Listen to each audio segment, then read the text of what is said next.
Guys, it's Carol. How are you? The sun is blinding me. I can't see the camera, so I assume I'm looking at you. It is a gorgeous day. It's about, I don't know, 11 o'clock and it's 67 degrees. The wind is barely moving and the sun has come out. We had a sprinkle earlier this morning, and when I woke up and first took the dogs out, it was a gray, overcast, almost foggy day, and the ground was wet and the street was wet, so I knew we'd had a little rain. Uh, but now the sun's out and it's just beautiful, and I'm waiting on my phone. FedEx said it should be here between 10 and 2:40, so I'm waiting. Yesterday he was here like right at 10 with those blankets from Kohl's. Um, I've got I've got an appointment for the babies to go get groomed because they really need it. and uh,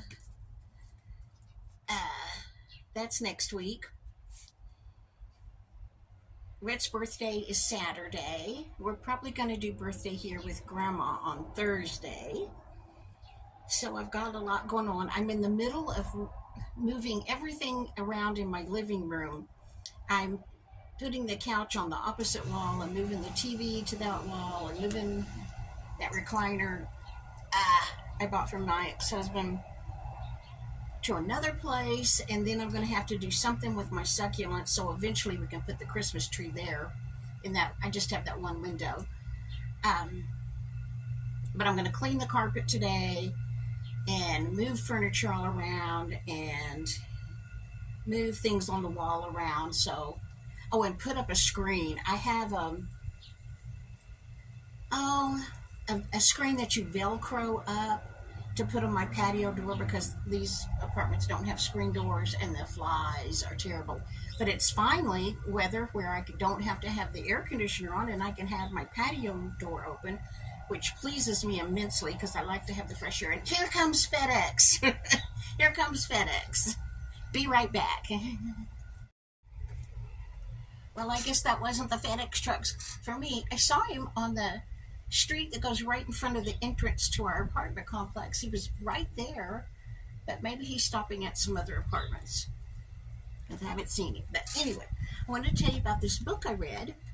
It's Mrs. Jeffrey's Aims to Win. Mrs. Jeffrey Aims to Win by Emily Brightwell.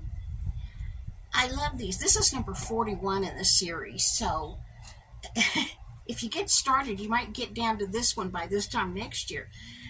41st book in the series. They all have Mrs. Jeffries in the title. They're a Victorian mystery, cozy mystery. I love them. They are, if a murder mystery could be wholesome, that's what this is. They are just sweet. They are sweet books. There's always a murder because that's the mystery that has to be solved, but they are a gentle, wholesome story. Mrs. Jeffries is the housekeeper for Inspector Witherspoon. He's with Scotland Yard, and he has solved more cases than anybody. And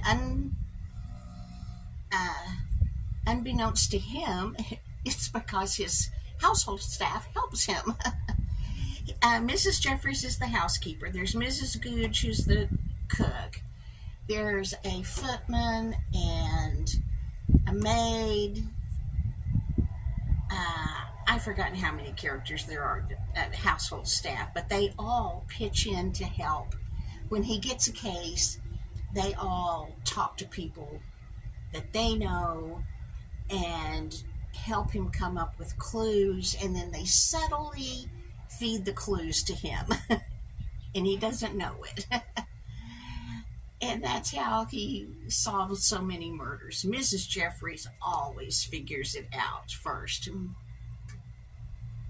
If you like Downton Abbey, you would probably really like this. This is a lot like Downton Abbey. Although Inspector Witherspoon is really good to his servants, his staff. Not that the people in Downton Abbey weren't, but they're more like a family in this book. They're really more like kind of like a family. Inspector Witherspoon inherited this home, this large home, and some money and the staff from his aunt when she died. And that's how he came up with this house and this household staff. His sweetheart Ruth lives next door. They haven't gotten very far in their relationship. But they are just good, wholesome stories. I love the Mrs. Jeffries book. And this one, like I said, is number 41, just came out. So if you want to read a good, cozy mystery that there is not a thing in the world in here to upset anyone. I mean, there's a murder, but they treat the murders, they mention it very limited. Emily Brightwell mentions it only sparingly, enough to get it established, and then the rest is about the household staff mostly solving the mystery. No, Molly, somebody just pulled up. Hang on. This is the screen I was telling you about, magnetic screen door. It comes with these long strips of Velcro that you put on the door frame. Yes, it will ruin the paint, but I plan on always having one of these. My dogs ruin them. This is not my first one. They eventually get their toenails caught in the screen. But I just leave that first strip of... Anyway, they're magnetic. The opening has magnets on either side, and it will close by itself. It works really good as long as you get it installed correctly. And I got this from Amazon. I think it was like $16. I don't remember. Like I said, I've had several of these because they last about a year before the dog's toenails get caught in them so many times they make holes. But it will keep the flies out, and I'll be able to have my patio door open and get some fresh air. I've not looked for these on Temu. They're probably cheaper there. But anyway, if you need a screen door, these work great. I really like them. Casey's always used them too. And as I said, it's magnetized, so it shuts itself, which is really good. Flies here are horrible. And you just can't have, I can't have my patio door open without something. So, there we go. Well, I don't know where that FedEx truck went. He went on the street right in front of my apartment complex, but there's a couple of businesses over there, so I guess that's where he went. But I'll have a new phone sometime today.